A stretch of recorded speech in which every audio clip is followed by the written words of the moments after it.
الذي خلق الإنسان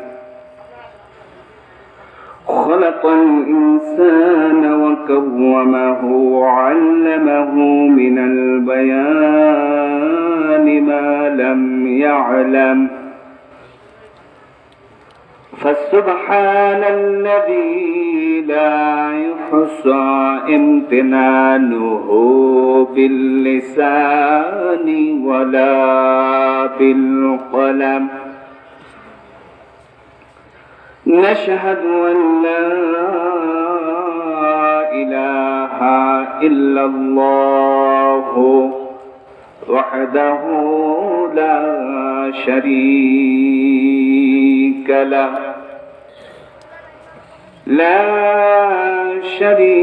له في ذاته وصفاته وعادته وقدرته لا ند له ولا مثل له ولا مثال له. ونشهد أن سيدنا وحبيبنا ومولانا وأولانا وروحنا محمدا عبد الله ورسوله الذي أرسله الله بالحق بشيرا ونذيرا وداعيا إلى الله بإذنه وسراجا منيرا. فقد قال الله تعالى في كلامه المجيد وبرهانه التوحيد. জবান ছেড়ে দিয়ে সকলে আমার সঙ্গে সঙ্গে পড়ুন আউযু বিল্লাহি মিনাশ শাইতানির রাজীম। বিসমিল্লাহির রাহমানির রাহিম।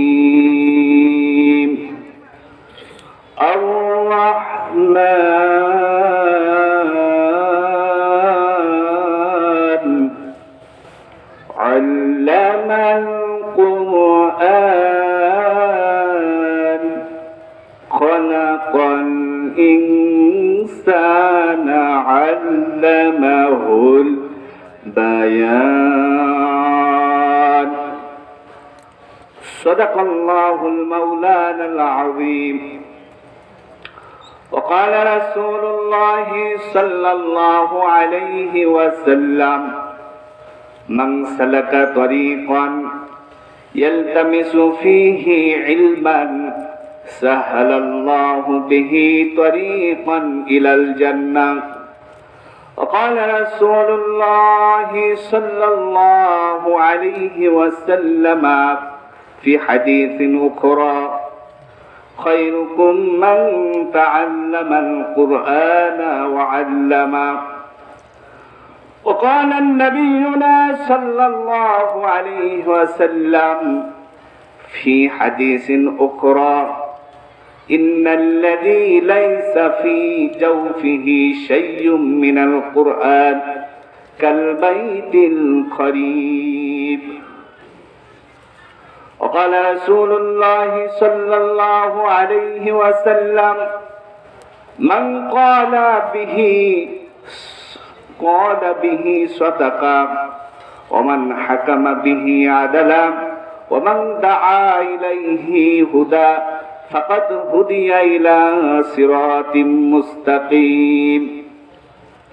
أو كما قال عليه الصلاة والسلام إن الله وملائكته يصلون على النبي يا أيها الذين آمنوا صلوا عليه وسلموا تسليما محبت الشوق পড়ুন اللهم صل على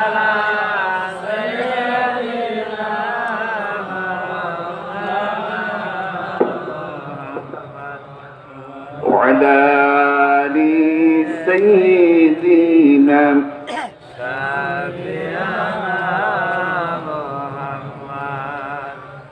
حبيبنا مولانا محمد رسول اللہ ہرگز جو بندہ ہے درود اس پر نہ پڑتا او مسلمان نہیں ہے اس کو کافر کہتا اللہم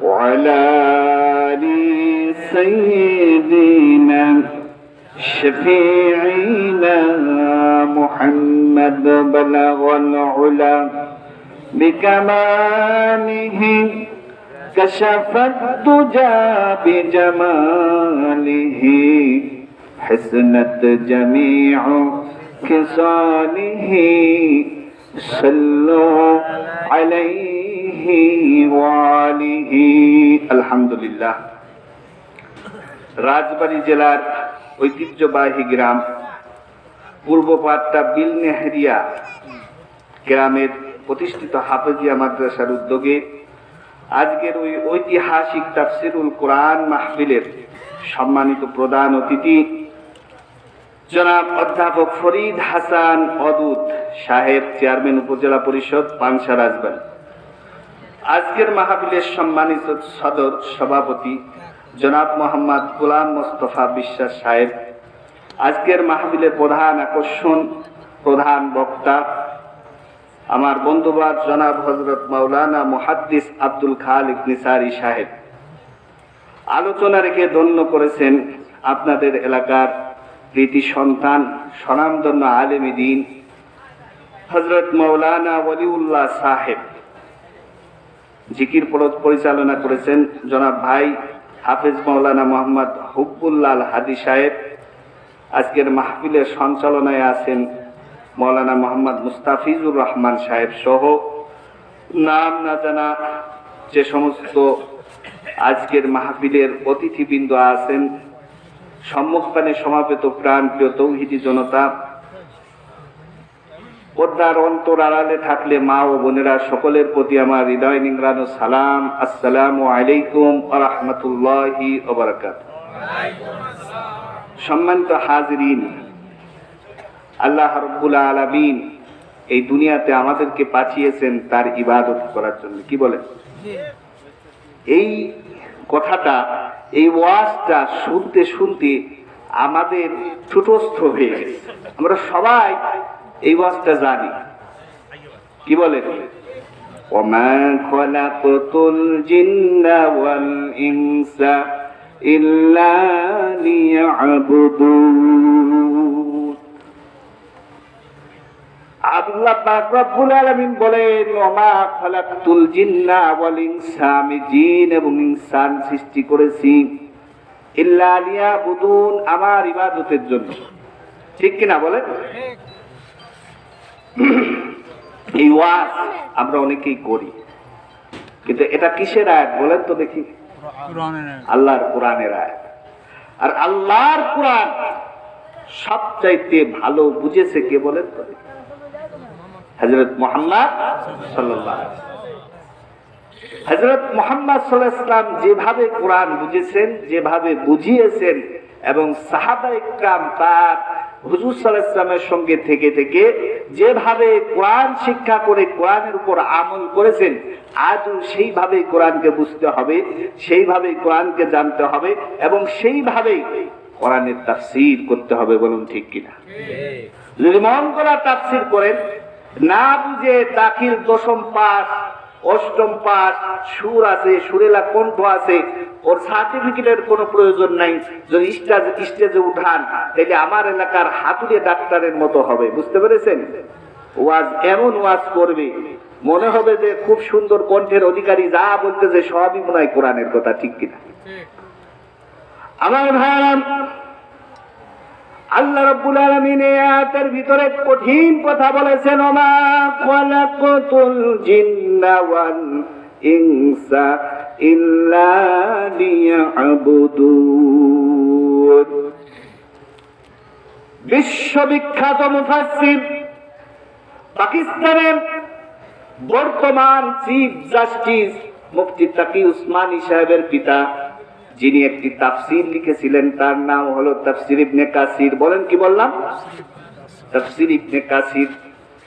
तमाम পৃথিবীর অধিকাংশ আলেম এই তাফসীরটাকে অ্যাকসেপ্ট করেছে, গ্রহণ করেছে। এই তাফসীরটাকে তারা গ্রহণযোগ্য তাফসীর হিসেবে সার্টিফাই করেছে।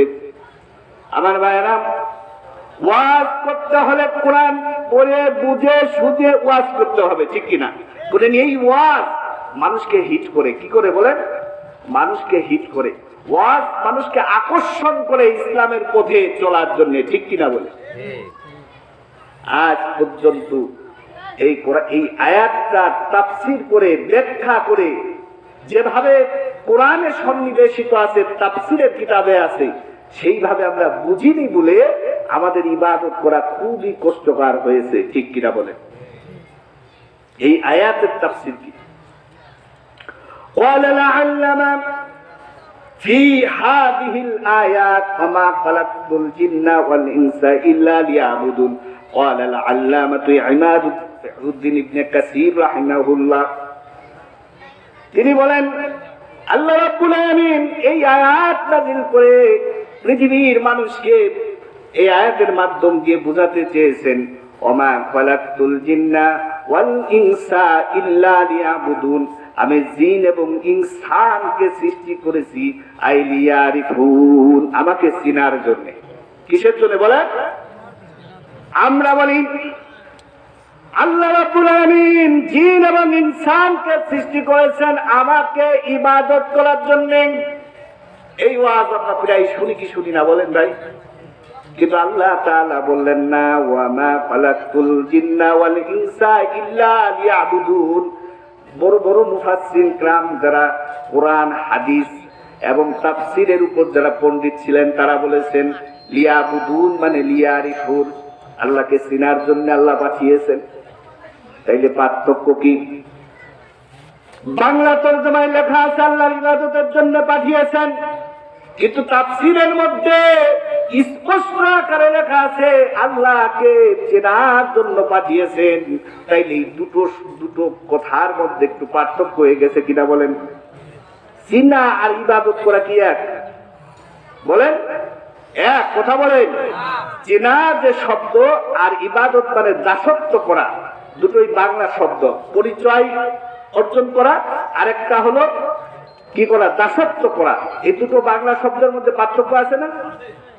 তাইলে আসেন, কেন আল্লাহ তাআলা এখানে ইয়াবুদুন শব্দ ব্যবহার করলেন আর মুফাসসিরিন کرام এর তাফসীর এরকম করলেন কেন? কোরআনে কারীমের বহু আয়াত আছে, অনেক আয়াত আছে যেটা শুধুমাত্র ওই আয়াতের দিকে তাকিয়ে অর্থ করলে আসল অর্থ খুঁজে পাওয়া যাবে না। এই জন্য আল্লাহ পাক শুধু কোরআন সাথে দেননি, প্রত্যেক নবীর কাছে যেমন দ্বীন দিয়েছেন, যেমন নবীকে দাওয়াতের কাজের জন্য পাঠিয়েছেন, আবার সঙ্গে সঙ্গে প্রত্যেক নবীর কাছে আল্লাহ রাব্বুল আলামিন একটি গাইডলাইন দিয়েছেন। এই গাইডলাইনের জন্য দিয়েছেন নবীরা ওই গাইডলাইনকে ব্যাখ্যা বিশ্লেষণ করে মানুষকে আল্লাহর পথে ডাকবে। কি বলেন, ঠিক কিনা? নাকি মন গড়া কথা দিয়ে আল্লাহকে ডাকতে হবে? বলেন তো দেখি। নবীকে আল্লাহ কোরআন দিয়েছেন, কোরআন দিয়ে ডাকবেন নাকি মন গড়া কথা দিয়ে বক্তব্য দিয়ে মানুষকে আল্লাহর দিকে ডাকবেন? বলেন বলেন, যে হুজুরের দলিল কোথায়? আল্লাহ রাব্বুল আলামিন বলেন ফাযাক্কির বিল কুরআনি মান ইয়াখাফু ওয়াঈদ। তখন নবী আপনি মানুষকে কোরআন দিয়ে নসিহত করবেন, কি দিয়ে নসিহত করবেন বলেন? কোরআনে কারিমে আল্লাহ পাক বলেছেন, ও নবী আপনি মানুষকে কোরআন দিয়ে নসিহত করেন। ولو تقول علينا بعض الأقاويل لأخذنا منه باليمين ثم لقطعنا منه الوتين। আল্লাহ পাক বলেন, ولو تقول আপনার বক্তব্য, আপনার বিবৃতি, আলাইনা আমার ব্যাপারে যদি এমন হয় যে আপনার মনে যা চাই সেটা বলেন, তাহলে আপনি শুনুন, লাআখাযনা মিনহু বিল ইয়ামিন, আমি আপনার ডান হাত চেপে ধরবো, সুম্মা লাকাতআনা মিনহুল ওয়াতিন, এরপরে আপনার গলার কণ্ঠনালী কেটে দেব। বলেন নাউযু বিল্লাহি মিন যালিক। আমার বন্ধুগণ, আপনাদের কাছে প্রশ্ন হলো, আল্লাহ নবী, বিশ্ব নবী, তার ব্যাপারে যদি আল্লাহ পাক এরকম বিধান করতে পারেন, নবী আপনার মন গড়া যদি বক্তব্য আপনি পেশ করেন, তাইলে আল্লাহ পাক আপনার কণ্ঠনালী কেটে দেবেন। আর আমরা যে মুফতি মুহাদ্দিস মাওলানা হলাম, হাজার হাজার টাকা নিয়ে ওয়াজ করে বেড়াচ্ছি, আমরা যদি কোরআনের বাইরে মন গড়া কথা বলি, মন গড়া বক্তব্য দিই, তাইলে আল্লাহ আমাদের কণ্ঠনালী কাটবেন না, আরো কিছু কেটে দিতে পারেন, ঠিক কিনা বলেন? নবীকে ছাড় দেননি। নবীকে বলছেন, ইন্নাল্লাযীনা ইয়াকতুমুনা মা আনজালনা মিনাল বাইয়িনাতি ওয়াল হুদা মা বায়্যানাহু লিন-নাসি ফিল কিতাব উলাইকা ইয়ালআনুহুমুল্লাহ ওয়া ইয়ালআনুহুমুল লাঈনুন। আল্লাহ পাক বলেন, ও নবী শোনেন, এই কথাগুলো কিন্তু আমি খালি খালি বলতেছি না, খামাখা বলতেছি না। এই ওয়াজের মাঠে এসে আল্লাহ পাকের কোরআনে এমন এমন বক্তব্য দিয়েছে, সচরাচর ওই বক্তব্যগুলো আমরা শুনতে পাই না। ওই আয়াতের ধারই ধারে না, খালি নামাজের ওয়াজ, রোজার ওয়াজ, হজের ওয়াজ, যাকাতের ওয়াজ নিয়ে ব্যস্ত আছে সব। আলহামদুলিল্লাহ, ভালো খারাপ না, কিন্তু আল্লাহ পাক বলেন, মা ফাররাতনা ফিল কিতাবি মিন শাই, আমি এই কিতাবের মধ্যে কোনো কিছু বাদ দিই নাই, সব কিছু এই কিতাবে আছে। আফাতুমিনুনা বিবা'দিল কিতাবি ওয়া তাকফুরুনা বিবা'দ ওয়া আনতুম তাতলুনাল কিতাব আফালা তা'কিলুন। আল্লাহ পাক ডাক দিয়া বলেন, আফাতুমিনুনা বিবা'দিল কিতাব, তোমরা কি কিতাবের কিছু অংশের উপর ঈমান আনো? ওয়া তাকফুরুনা বিবা'দ, আর অস্বীকার করো অসংখ্য আয়াতকে। শুনে রেখে দাও, ওয়া আনতুম তাতলুনাল কিতাব, সকাল সন্ধ্যা তোমরা তিলাওয়াত করতেছো কিতাব। আফালা তা'কিলুন, তোমাদের কি জ্ঞান নাই? তোমাদের কি বুঝার শক্তি নাই? এই কিতাবকে আমি কেন দিয়েছি তোমরা কি বুঝতে চাও না? আল্লাহ পাক বলেন, এই কিতাবকে দিয়েছি হুদাল লিন-নাসি ওয়া বাইয়িনাতিম মিনাল হুদা ওয়াল ফুরকান। এটা হলো মানব জাতির জন্য হুদাল লিন-নাস, মানব জাতির জন্য হিদায়াত স্বরূপ। মানব জাতি তার ব্যক্তি জীবন, সামাজিক জীবন, রাষ্ট্রীয় জীবন, আন্তর্জাতিক জীবন, এই সমগ্র জীবনে সে কিভাবে চলবে, তার নিয়ম নীতি কে দেবে, কোন তরিকায় সে রাষ্ট্র চালাবে, কোন তরিকায় তার সমাজটা চলবে, তার ব্যক্তিগত জীবন কোন তরিকায় চলবে, সব কিছু কোরআন থেকে নিতে হবে। কোরআনের বাইরের থেকে যদি দেয়, আল্লাহ পাক বলেন এই সমস্ত লোকদেরকে আমি আল্লাহ পাক রব্বুল আলামিন জাহান্নামে দেব। আল্লাহ নবী তাদের জন্য সুপারিশ করবেন না, বলেন ঠিক কিনা? দলিল কোথায়? وقال الرسول يا رب إن قومي اتخذوا هذا القرآن مهجورا। কিয়ামতের ময়দানে, কঠিন হাসরের ময়দানে, ও বন্ধু, যেদিন 50,000 বছর জাহান্নাম, 50,000 বছর দাঁড়িয়ে থাকা লাগবে, কানা মিকদারহু 50 আলফ সানা, কমসে কম 50,000 বছর দাঁড়িয়ে থাকা লাগবে কিয়ামতের কঠিন হাসরের ময়দানে। মানুষ ছোটাছুটি করবেন, কিছু কিছু মানুষ বলতে, ইয়া ওয়াইলাতা, ও বিধাতা, ও মালিক, আপনি আমাদেরকে কুনতু তুরাবা, মাটি বানিয়ে দেন, মাটির সাথে মিশায় দেন, জান্নাত আমাদের দরকার নাই, সুখ শান্তি দরকার নাই, তারপরে ওই কিয়ামতের আযাব থেকে আপনি আমাদেরকে বাঁচান। আল্লাহ পাক বলেন কিয়ামত এত ভয়াবহ হবে, সেদিন মানুষেরা পাগলের মতো ছোটাছুটি করবে, অথচ তারা পাগল না। ওমা হুম বিসুকারা, তারা পাগল না। ইয়াউমা লা ইয়ানফাউ মালু ওয়ালা বানুন, সেদিন কোন সন্তান সন্ততি কাজে আসবে না, কোন ধন সম্পদ কাজে আসবে না। অনেকেই মনে করেন যে এগুলো হলো হুজুরদের ইচ্ছা কাহিনী আর শুধু হুজুরদের বক্তব্য মাত্র। আল্লাহ বলেন অবশ্যই কিয়ামত কায়েম হবে, এতে কোনো সন্দেহ নেই। ওয়া মানে এবং আন্না মানে অবশ্যই, as-সাআতা মানে কিয়ামত। আল্লাহ বলেন অবশ্যই কিয়ামত আসবে, আবার বললেন লা রাইবা ফিহা, কোন সন্দেহ নেই। একবার বললেন অবশ্যই আসবে, আবার বললেন সন্দেহ নেই। আল্লাহ রাব্বুল আলামিন মানুষকে বোঝাতে যাচ্ছেন, ও পৃথিবীর মানুষ, সব কিছুর মূলে রয়েছে তোমরা পরকালকে অস্বীকার করো। কি করো বলেন? পরকালকে অস্বীকার করো। যেমন সূরা ইনফিতারের মধ্যে আল্লাহ রাব্বুল আলামিন স্পষ্ট বলছেন, ইয়া আইয়ুহাল ইনসানু মা গাওয়াকা বিরাব্বিকাল কারীম আল্লাযী খলাকাকা ফাসাওয়াকা ফাআদালাক ফি আইয়ি সূরাতিন মা শাআ রাক্কাবাক। এই পৃথিবীর মানুষ কেন আমার ইবাদত করে? ভাই আমি সাজায় নিয়ে আসতেছি, আমি কিন্তু জায়গায় যাবো, আমার সব মেমোরিতে আল্লাহর রহমতে থাকে, আমি ওয়াজ সাজাই এসে স্টেজে করি। তাফসীর পড়েছি, কষ্ট করে কোরআন কারীমের উপর অনার্স মাস্টার্স করেছি, সুতরাং নতুন করে সাজায় কিছু বলার নেই, যা আছে মাথার ভিতর আমল নেই, কিন্তু অনেক কিছুই আল্লাহ মাথায় দিয়েছে। সুতরাং কেউ মনে করবেন না হুজুর এদিক তো ওদিক কেন যাচ্ছে। কেন যাচ্ছি? আমি সচরাচর এমন ওয়াজ করিনি যে ওয়াজ করে চলে গেলাম, আপনারাও টেস্ট পেলেন, আমি পকেটের টাকার মান্ডিল পেলাম, এরপরে সকালবেলা দেখা যাচ্ছে যা ছিল তাই আছে, কোনো পরিবর্তন নেই। কথাগুলো শুনবেন, মনোযোগ দিয়ে একটু বোঝার চেষ্টা করবেন ভাই। এটাই হলো নাজাতের মাধ্যম। কোরআন দিয়ে নিজেকে পরিবর্তন করতে হবে।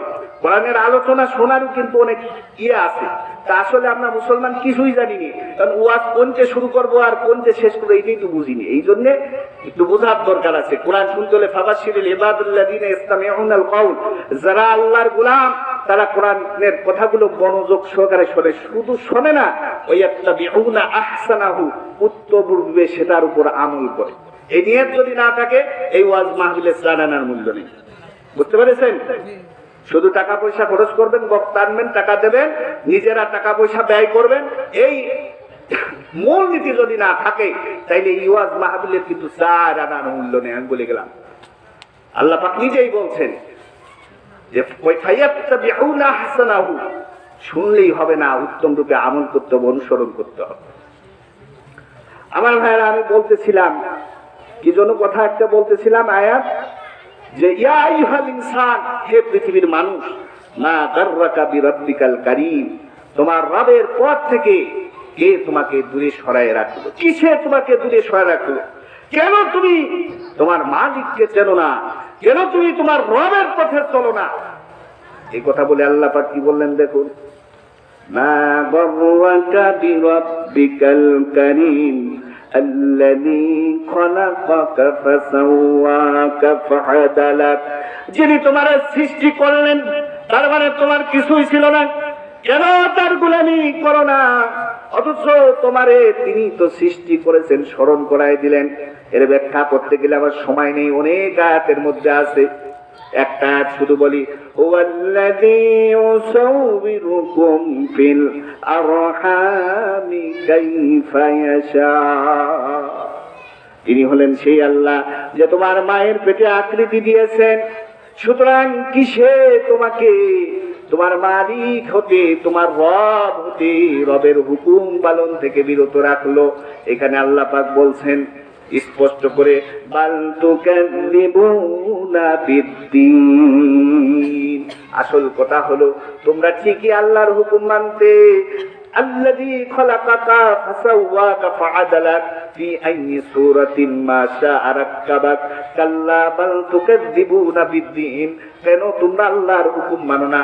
আসলে তোমরা পরকালকে ভয় পাও না, আসলে তোমরা পরকালকে মিথ্যা রূপে সাব্যস্ত করেছ।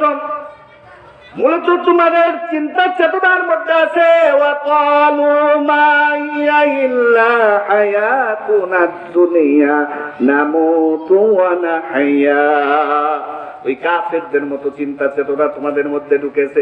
ওই কাফেররা বলতো, আমি আপনি যে দিনের দাওয়াত দেন, আপনি যে পরকালের কথা বলেন, এই পরকাল আছে বলে আমাদের মনে হয় না।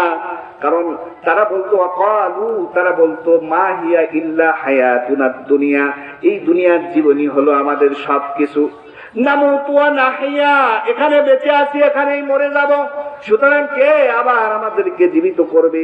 এরকম প্রশ্ন কাফেররা করতো।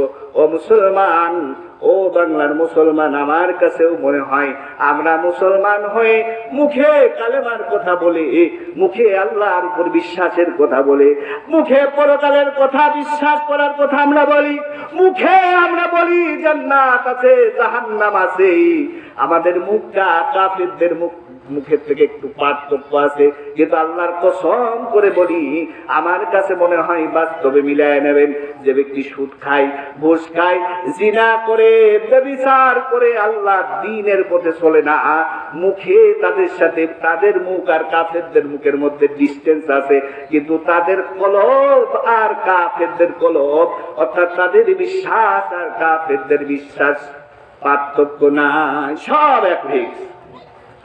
আমরাও বোঝাতে চাই, আরে দুনিয়ায় তো সব, দুনিয়া যদি সব না হয়, আজান হলে মসজিদে কেন আসি না? আমার প্রশ্নের উত্তর দেন। বলি আল্লাহ ছাড়া কোনো ইলাহা নেই, বলি এক ওয়াক্ত নামাজ কাজা করলে আসি, হুব্বা জাহান্নামে যেতে হবে, এগুলো আবার কোন সিস্টেম? এর কি মাহফিল না খেলা? আসেন ভাই, যে চলে যাবেন আগে আগে যাবেন, দুইজন লোক থাকবেন, দুইজন লোকই কোরআন বলবেন, আমল করার নিয়ত করবেন, ওয়াজ সাকসেস। একটু আগায় আসেন, খালি জায়গা পূরণ করে বসেন। সম্মানিত ভাইরা আমার, আমি বলতেছিলাম আল্লাহ রাব্বুল আলামিন বলেন, এইবার মানুষ কিয়ামতের ময়দানে যাবে, যাওয়ার পরে আল্লাহ রাব্বুল আলামিন তাদেরকে আটকাবেন, এভাবে আটকাবেন, وقال الرسول يا رب إن قومي اتخذوا هذا القرآن مهجورا। কত সুন্দর ওয়াজ শুনি আমরা, হাজার পাপ করেন, হাজার গুনাহ করেন, কোনো সমস্যা নেই, কিয়ামতের ময়দানে আল্লাহর নবী আমাদের জন্য সুপারিশ করবেন। এই ওয়াজ শুনতে শুনতে ঠুটস্থ হয়ে গেছে। আমার মনে হয় এই সমস্ত সহজ ওয়াজ করার কারণে আজকে মুসলমানরা ইসলামটার 12টা বাজাইছে। ইচ্ছা হলো নামাজ পড়লো, ইচ্ছা হলো পড়লো না, ইচ্ছা হলো ইসলামের পথে চললো, ইচ্ছা হলো চললো না। কারণ বলা হয়েছে মান ক্বালা লা ইলাহা ইল্লাল্লাহ ফাদাখালাল জান্নাহ, যে ব্যক্তি একবার কালেমা পড়বে সে জান্নাতে যাবে, ঠিক আছে, কোনো সমস্যা নেই। ওই কালেমা আপনাকে পড়তে হলে 5টা হক আদায় করে কালেমা পড়তে হবে, কালেমাকে শুদ্ধ করে পড়তে হবে, কালেমার স্বীকৃতি দিতে হবে, অর্থ জেনে বুঝে পড়তে হবে, কালেমার হক আদায় করতে হবে, আর কালেমার দাওয়াত মানুষকে দিতে হবে। এই 5টা হক সহকারে যদি আপনি কালেমা পড়েন, অবশ্যই আপনি জান্নাতে যাবেন, এতে কোনো সন্দেহ নেই। বললাম ব্যাখ্যা জানি না, শুধু এমনি একটা ওয়াজ করে দিলি শেষ হবে না, হবে বোঝা যাবে কিছু। কোরআনের কথা বলতেছিলাম। সেদিন আল্লাহর রাসূল সবার জন্য শাফাআত করবেন, ঠিক আছে, যারা মুসলমান গুনাহগার অবশ্যই তাদের জন্য শাফাআত করবেন, এটা অস্বীকার করার ক্ষমতা কিন্তু আমাদের নেই, আছে নাকি বলেন? কারণ রাসূল শাফাআত করবেন। এই যে হাফেজে কোরআন, কোরআনের পাখি, এরাও যদি কোরআনের পরিপূর্ণ হাফেজ হয় এরাও কিন্তু শাফাআত করবে, এগুলো হাদিসে আছে, অস্বীকার করার ক্ষমতা নাই। কিন্তু রাসূল সেদিন একটি ব্যারিকেড সৃষ্টি করবেন, সেই ব্যারিকেড হলো আল্লাহ পাক নিজেই বলেন, মুসলমান ঈমানদার সাবধান হয়ে যাও। সেদিন কিন্তু আল্লাহ রাসূল সাল্লাল্লাহু আলাইহি ওয়াসাল্লাম ব্যারিকেড সৃষ্টি করবেন। আকালার রাসূল, রাসূল সেদিন বলবেন, কোরআনের কথা শুনতে যাদের খারাপ লাগে, কোরআনের বক্তব্য শুনতে যাদের খারাপ লাগে, আর কোরআনের হক কথা মেনে নিতে যাদের খারাপ লাগে, কোরআনের পথে বাধা সৃষ্টি করতে যাদের মজা লাগে, কোরআনের মাহফিলকে পন্ডু করতে যাদের মজা লাগে, ভালো লাগে, এরা যদি নামধারী মুসলমান হয় এদের কিয়ামতের ময়দানে মাফ নাই। এ যদি নামাজ পড়ে, রোজা করে, হজ করে, যাকাত করে, আল্লাহর কসম তার মাফ নাই। কিন্তু নামাজ পড়ে, রোজা রাখে, হজ করে, যাকাত দেয়, কোরআনের কথা শুনতে ভালো লাগে, কোরআনের পথে চলতে ভালো লাগে, অন্ততপক্ষে বাধা সৃষ্টি করে না, আল্লাহ তারে নাজাতের ব্যবস্থা করতে পারে, তার জন্য সুপারিশ হতে পারে, ঠিক কিনা বলেন? ও মুসলমান, এটা কোরআনের আয়াত, আমার বানানো আয়াত না। আল্লাহ পাক বলছেন, ওয়াকাল রাসূল, সেদিন রাসূল বলবেন, ইয়া রাব, ও আমার মালিক, ইন্না কওমি ইত্তাখাযু হাযাল কুরআন মাহজুরা, এ হলো সেই জাতি, এ হলো সেই গোষ্ঠী, এই হলো সেই দল, এই হলো সেই সংগঠন, যেই সংগঠন কি করত? কোরআনকে ছেড়ে দিয়েছিল। শুধু কোরআনকে তারা ছেড়ে দিইনি, যখন তাদেরকে বলা হতো ওয়াইযা কিলা লাহুম তাআলাউ ইলা মা আনজালাল্লাহু ওয়া ইলার রাসূল রাআইতাল মুনাফিকিনা ইয়াসুদ্দুনা আনকা সুদুদা। এদেরকে যখন বলা হতো সব তন্ত্র মন্ত্র ছাড়ো, কোন তন্ত্র মন্ত্রে তোমাকে নাজাত দিতে পারবে না, দুনিয়াতেও না আখিরাতেও না, আল্লাহর কসম পারবে না। কোন তন্ত্র নাজাত দিতে পারবে না, সমাজতন্ত্র নাজাত দিতে পারবে না, অর্থতন্ত্র নাজাত দিতে পারবে না। অর্থ আছে বলে তুমি সফল হয়ে যাবে, সম্ভব না। কোন তন্ত্রে মন্ত্রে নাজাত নেই, একটা মাত্র তন্ত্র আছে, মন্ত্র আছে, যেখানে গেলে নাজাত আছে। নবী, আপনি যখন ওই মন্ত্র তন্ত্রের কথা বলেন, এক শ্রেণীর মুনাফিক আছে যারা ওই পথে চলতে চায় না। ওই রাকিলালাহুম, যখন তাদেরকে বলা হয় তাআলাউ ইলা মা আনসালাল্লাহু, আল্লাহ যা নাজিল করেছেন আসেন, সব পথ বাদ দিই, সব পথ বাদ দিই, সব তরিকা ছেড়ে দিই, সব পন্থা বাদ দিয়ে আসেন, আল্লাহ যা নাজিল করেছে সেই তরিকায় আসি। তখন তাদের গায়ে জ্বালা বাঁধে। কি বাঁধে বলেন? আল্লাহ কোরআনে বলেছেন তাদের জ্বালা বাঁধে। তখন তারা তাদের স্বরূপে ফিরে আসে, তাদের চরিত্রটাকে তখন তারা জাহের করে ভাবে। কিভাবে দেখুন, রাআইতাল মুনাফিকিনা ইয়াসুদ্দুনা আনকা সুদুদা, এরা হলো মুনাফিক। এই মুনাফিকরা কোরআনের পথে আসতে চায় না, কোরআনের তন্ত্রে মন্ত্রে বিশ্বাসী না। তখন তারা কি করে? এমন পালানোর চিন্তা ভাবনা করে, ওই কোরআনের কথা তাদের আর সহ্য হয় না। কোরআনের কথা শুনলেই তাদের গায়ে জ্বালা বাঁধে, তারা দূরে সরে চলে যায়। অথচ আল্লাহ পাক বলেন, স্পষ্টভাবে সূরা ইয়াসিনের মধ্যে বলেছেন, ইন্নামা তুনযিরু মান ইত্তাবা'a যিকরা ওয়া খাশিয়ান রাহমানা বিল গায়ব ফাবাশশিরহু বিমাগফিরাতিন ওয়া আজরিন কারীম। আল্লাহ পাক বলেন, ইন্নামা তুনযিরু, ও নবী আপনি তাদেরকে ভীতি প্রদর্শন করেন। এক জায়গায় আল্লাহ বলেছেন, তাফসীর কিন্তু বোঝা লাগবে, খালি শুনলে হবে না। ইয়া আইয়ুহাল মুদাসসির, নবীর প্রথম জীবনের দাওয়াত হযরত রাসূল করিম সাল্লাল্লাহু আলাইহি ওয়াসাল্লাম সর্বপ্রথম যে দাওয়াত দিয়েছেন, এই দাওয়াতে আল্লাহ পাক যে আয়াত নাযিল করে দাওয়াতের কথা বলেছিলেন, সেই সূরাতুল মুদাসসিরের মধ্যে আল্লাহ বলেন, ওয়া আনজির, ও নবী আপনি মানুষকে দাওয়াত দেন, ভীতি প্রদর্শন করেন। এবার কি বলেন, ওয়ারাব্বাকা ফাকাব্বির, আর আপনার রবের বরত্ব, মহত্ব, কুদরত মানুষের অন্তরে ঢুকান, তাদেরকে বুঝান। কারণ হলো এই মানুষের মধ্যে, এই মানুষের অন্তরে যদি আল্লাহর মহত্ব যদি না ঢোকে, আল্লাহর বরত্ব যদি না ঢোকে, আল্লাহর কুদরত যদি না ঢোকে, যতই ইবাদতের কথা বলেন এরা ইবাদত করবে না। এই জন্য আল্লাহ পাক এই আয়াতে কারিমার মধ্যে বলেছেন, আগে আল্লাহকে চেনো, ওয়া খালাকতুল জিন্না ওয়াল ইনসা, আমি জিন এবং ইনসানকে সৃষ্টি করেছি লিয়ারিফুন, আমাকে চিনার জন্য। ও বন্ধু, প্রশ্ন করি, বাংলাদেশের প্রধানমন্ত্রী তার সেনাবাহিনী আছে কি নাই? এই সেনাবাহিনীর হাতে কত ক্ষমতা আছে? আবার পুলিশ বাহিনী, তার হাতে কত ক্ষমতা আছে, যখন যা মনে চায় তাই করতে পারে কি পারে না? এই সব ক্ষমতার উৎস হলো প্রধানমন্ত্রী। আর আমরা প্রধানমন্ত্রীকে ওই সময় মানি যখন প্রধানমন্ত্রীর ক্ষমতা থাকে, ঠিক কিনা বলেন? ক্ষমতা যদি না থাকে, প্রধানমন্ত্রীর কোন হুকুমকে আমরা মানতাম বলেন, ঠিক কিনা? কেউ মানতাম? আল্লাহ পাক এই জন্য বলছেন, আগে আমার ক্ষমতার কথা বুঝান। ওয়া খালাকতুল জিন্না ওয়াল ইনসা ইল্লা লিয়াবুদুন, এই আয়াত অনেক পরে নাজিল হয়েছে।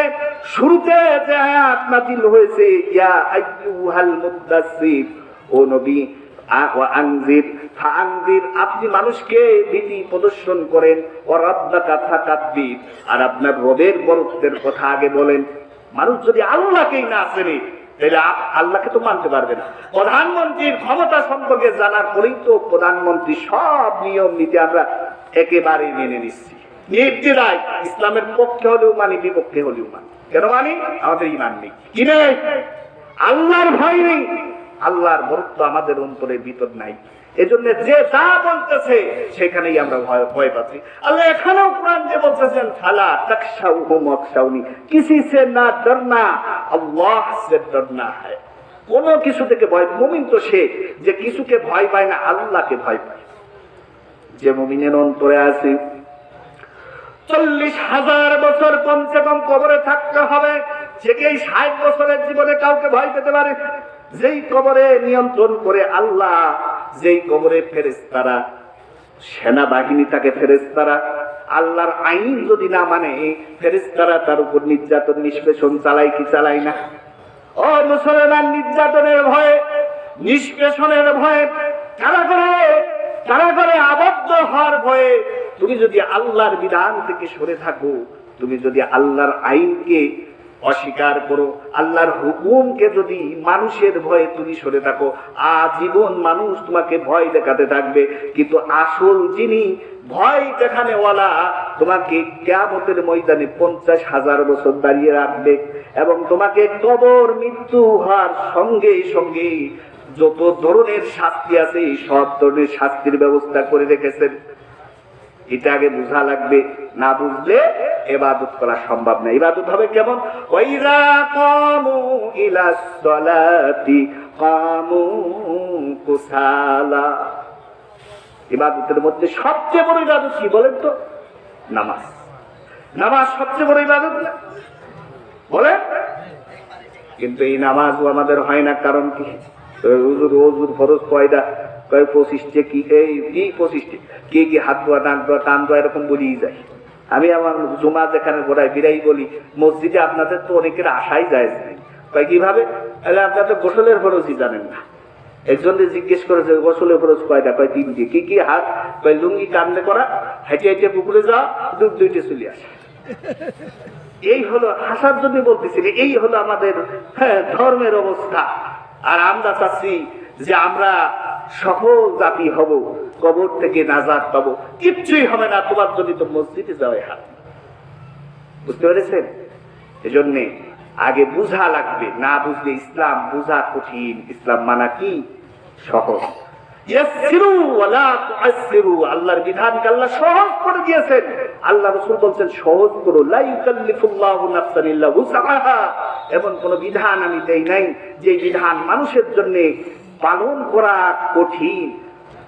রাসূল বলেন ইয়াসসিরু, সহজ করে দাও, ওয়ালা তুআসসিরু, কঠিন করো না। কিন্তু ইসলামটাকে বুঝা কিন্তু খুব কঠিন। কি বলেন? আর এই জন্যই মানুষ কোথায় যাবে? জাহান্নামে যাবে। দলিল কোথায়? ওয়ালাকাদ রাআনা লিজাহান্নামা কাসীরাম মিনাল জিন্নি ওয়াল ইনস লাহুম কুলুবুন লা ইয়াফকাহুনা বিহা। এই জাহান্নামীরা জাহান্নামে যাবে সবচাইতে বড় কারণ হলো এটা। লাহুম কুলুব, আমি তাদের কলব দিয়েছি, হৃদয় দিয়েছি, কিন্তু এটা দিয়ে তারা বোঝে না। কি করে না? এখানে আলেম থাকলে জিজ্ঞাসা করে কি ওয়াজ করতেছে। লাহুম কুলুবুন, তাদের কলব দিয়েছি, লা ইয়াফকাহুনা বিহা, কিন্তু এই কলব দিয়ে তারা সেটা বোঝে না। কি করে না? বোঝে না। ওয়ালাহুম আয়ুনুন, চোখ দিয়েছি, লা ইউবসিরুনা বিহা, চোখ দিয়ে তারা দেখে না। কি দেখে না? ওয়াশ-শামসু ওয়াল কামারু ইয়াসজুদান। সূরা আর রহমান আল্লাহ বলেন এই যে বিশাল সূর্য, এই যে বিশাল সূর্য আর নক্ষত্রগুলি আছে অগণিত, সব আল্লাহ সিজদায় অবনত। আল্লাহ বলছেন লাশ-শামসু আন তুদরিকাল কামারা ওয়ালাল কামারু সাবিকুন নাহার ওয়া কুল্লুন ফি ফালাকিন ইয়াসবাহুন। সব আল্লাহর তাসবিহ পাঠ করে। সূর্য যদি আল্লাহর তাসবিহ পাঠ করে, চন্দ্র যদি আল্লাহর তাসবিহ পাঠ করে, যাদের কোনো হিসাবও নাই, নিকাশও নাই। আশ-শামসু তাজরি লিমুস্তাকারিন লাহা যালিকা তাকদীরুল আজিজিল আলীম। এই যে বিশাল সূর্য, মুসলমান খালি ওয়াজ শুনবেন না, যদি ওয়াজ শুনিয়ে যদি আপনার পরিবর্তন না হয়, আপনার ঈমান যদি জাগরণ সৃষ্টি না হয় ঈমানের ভিতরে, তাইলে তো ওই ইব্রাহিম আলাইহিস সালামের মতো আগুনে আমাদেরও পড়তে হবে। সে যুগ চলে এসেছে, অলরেডি ভারত চারদিক থেকে ঘিরে ধরেছে, বাঁচার কোন রাস্তা নাই মুসলমান যদি তার ঈমানের উপর অবিচল না হয়। কিসের উপর বলেন? হযরত ইব্রাহিম আলাইহিস সালাম সব বাতিল শক্তিকে উপেক্ষা করেছেন, সব বাতিলকে তিনি উপেক্ষা করে এক আল্লাহর ভয় ভীতি তার অন্তরে কি করেছেন? সৃষ্টি করেছেন, জাগরণ সৃষ্টি করেছেন। আর আমরা মুসলমানদের ঈমানের মেকদার, আমাদের ঈমানের মাপকাঠি ইব্রাহিম আলাইহিস সালাম মনে রাখবেন। আল্লাহ পাক ইব্রাহিম আলাইহিস সালামকে আগুনে দিয়েছেন না, নমরুদ দিয়েছেন না, কিন্তু সেই আগুন তাকে জ্বালাতে পারে না। আল্লাহর অর্ডারে সেই আগুন কি হয়ে গেছে বলেন? ঠান্ডা হয়ে গেছে এবং আরামদায়ক হয়ে গেছে। এই ওয়াজটা শুনি আমি গতকাল মাহফিলে ঘটনা বলতেছিলাম যে আমরা যে মুসার কাহিনী শুনি, ঈসার কাহিনী শুনি, তারপর ইব্রাহিম আলাইহিস সালামের কাহিনী শুনে সারে যা, কিন্তু এখান থেকে কোনো শিক্ষা নিই। আল্লাহ বলছেন এগুলো আমি কাহিনী হিসেবে বর্ণনা করিনি, ওয়াজ করে খাওয়ার জন্য বর্ণনা করিনি। এটাকে কি জন্য বর্ণনা করেছি? ইন্না যালিকা ইন্না ফীহি লাইবরাতুল লিউলিল আলবাব। এই কাহিনীর মধ্যে জ্ঞানী লোকদের জন্য শিক্ষা রয়েছে। আর জ্ঞানী কারা? যারা ঈমানদার, তারাই জ্ঞানী। ঠিক কিনা বলে? আল্লাহ পাক বলেন জাহান্নামে যাবে কেন? ইসলামটাকে ভালো করে না বুঝার কারণে। ওয়ালাহুম আয়ুনুন, চোখ দিয়েছি, চোখ দিয়ে আল্লাহর কুদরত না দেখার কারণে। ওয়ালাহুম আযানুন লা ইয়াসমাউনা বিহা, আর একটা কারণ, এই কারণে তারা জাহান্নামে যাবে। সেই কারণটির নাম হলো তাদের আমি আযানুন, কর্ণ শক্তি দিয়েছি, লা ইয়াসমাউনা বিহা, সেই কর্ণ শক্তি দিয়ে তারা আল্লাহর কোরআন শোনে না। কি শোনে না বলেন? আল্লাহর কোরআন শোনে না। দুনিয়াতে হাজারো বোঝানো হচ্ছে আসুন কোরআনের পথে আসুন, আসুন সুন্নাহর পথে আসুন, কোরআন সুন্নাহর আলোকে জীবন গড়ুন। কিন্তু দেখা যাচ্ছে যে এইটা শুনতে আমাদের ভালো লাগে না। যে মমতাজের গান ভালো লাগে, আজকে আমাদের কি লাগে বলে? ক্রিকেট খেলা দেখতে ভালো লাগে, সাকিব আল হাসানের ওই মাঠ চার ছক্কা দেখতে ভালো লাগে, সময়ের পর সময় সেখানে আমরা ব্যয় করতেছি, কিন্তু আল্লাহর কোরআন শুনতে আমাদের মজা লাগে না। এখানে আমি বলি আমাদের ইমানই নেই। কি নেই? ইমানই নেই। কারণ ইমান আছে কি নেই এটাও প্রমাণ হাদিসে আছে। কি আছে? কিসে আছে বলে? হাদিসে আছে।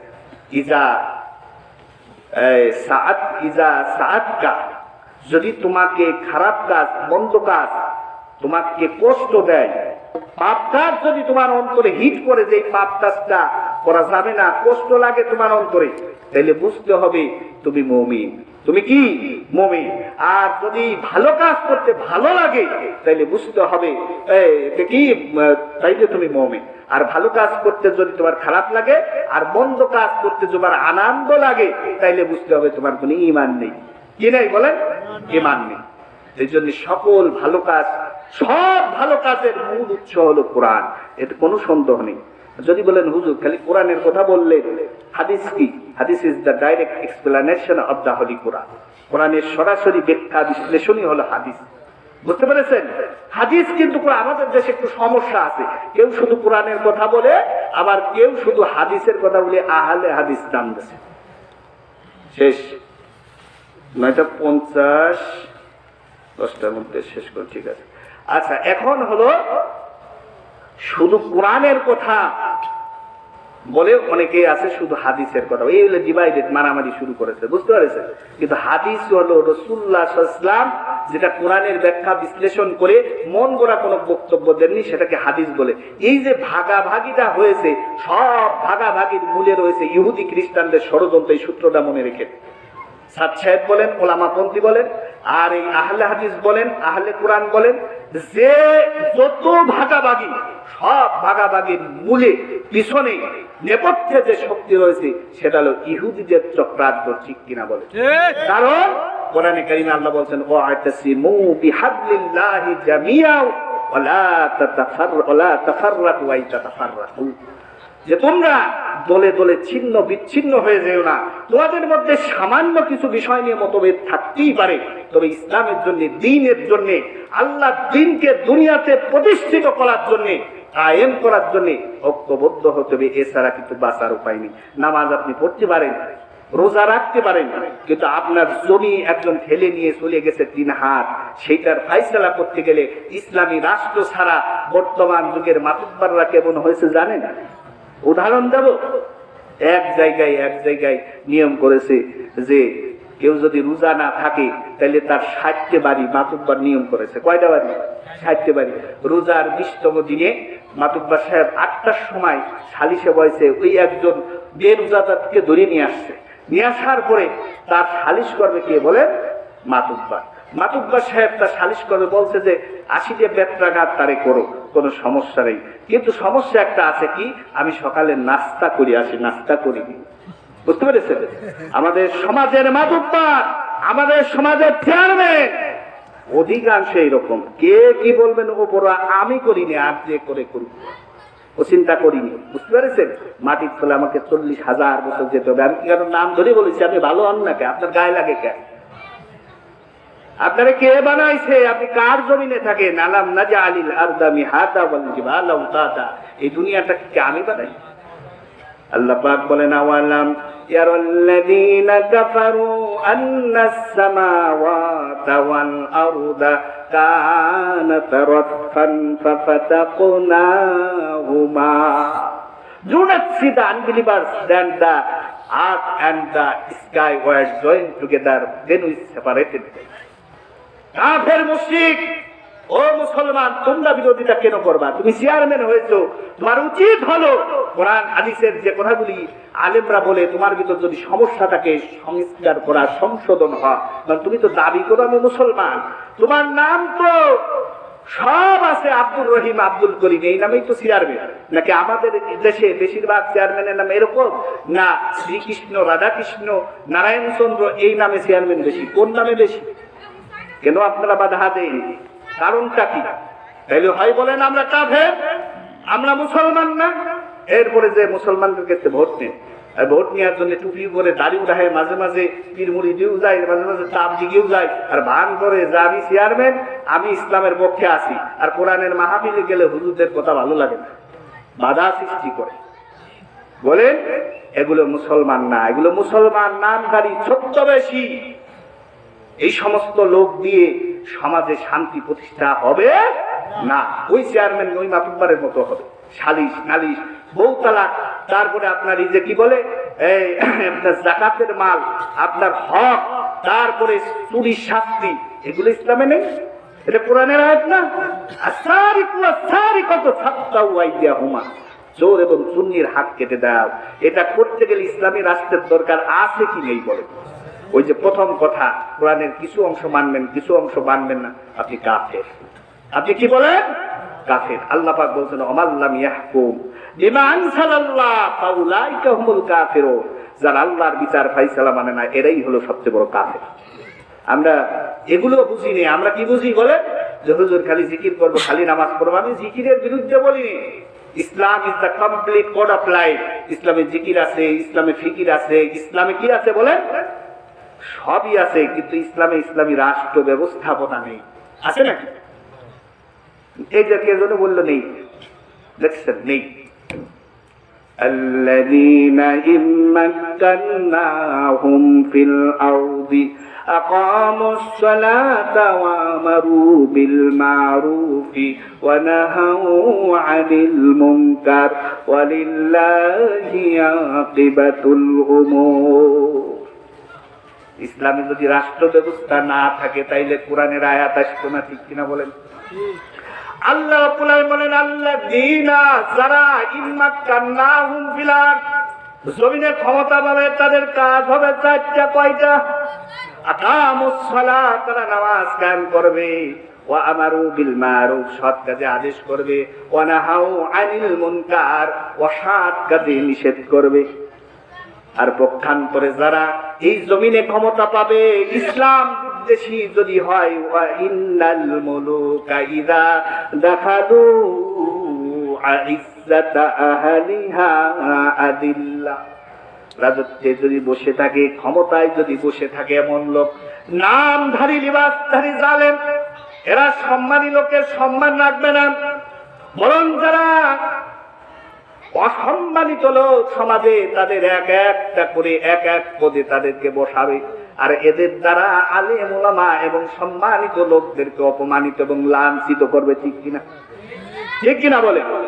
সুতরাং কোরআনকে মানতে হবে, যেহেতু এটা কোরআনেরই। আর আমার আলোচনার বিষয় সংক্ষিপ্ত, কারণ আলোচনা করতে হলে, কোরআনের তাফসীর করতে হলে মাইন্ড করবেন না, কোরআন তাফসীর করতে হলে কমসে কম 1-1.5 ঘন্টা সময় দেওয়া লাগে, তাইলে একটা বিষয় শেষ করা যায়। যাই হোক, এখন তো আসলে বক্তা আরো আছে, উনি কথা বলবেন, অনেক বড় মাপের বক্তা, আমার বন্ধু জনাব হযরত মাওলানা মুহাদ্দিস আব্দুল খালেক।